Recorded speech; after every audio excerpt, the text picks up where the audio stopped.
विधवारू हेले सधवा मृत स्वामी को पुणी जीवंत करदेले धर्मपत्नी। एमिति जड़े महिला हेउचंती रायगड़ा जिला मुनिगुड़ा सदर सागरिका राय। सागरिकांको तांको स्वामींको प्रति रहिथिबा अनाबिल शाश्वत चिरंतन नियारा प्रेमर दृश्य आज देखा मिली एही अंचल रे।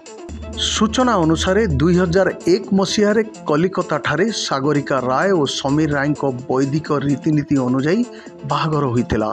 दीर्घ 22 वर्ष पर्यंत परिवार दुई पिलांको दायित्व सह तांको खुशी रे संसार रथ गढ़ी चलीथिला, किंतु विधिर विधान थिला अलगा। गत 2 वर्ष तले रोगरे पड़ी समीर राय मृत्यु घटीथिला। फल सागरिका संपूर्ण भांगी पड़ते।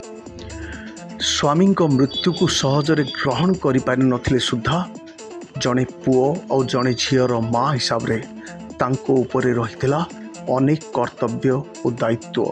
एभली अवस्था कलिकतार स्वामी समीर सिलिकन प्रतिमूर्ति तैयारी करी मुनिगुड़ा बासभवन रे स्थापन करी पुरोहितों उपस्थिति रे होम यज्ञ सह मूर्तिर प्राण प्रतिष्ठा करी पुनर्बार हिंदू रीतिनीति अनुजाई शंखा सिंदूर धारण करिसंती सागरिका। बापांको अविकल मूर्ति स्थापन परे बेस खुशी रे अछंती पिला माने।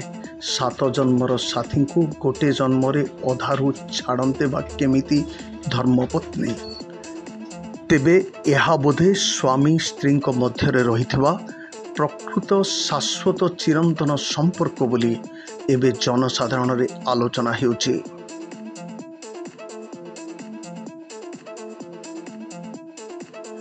मुनिगुड़ारू रमाकांत पडाल रिपोर्ट कुशल प्रवाह।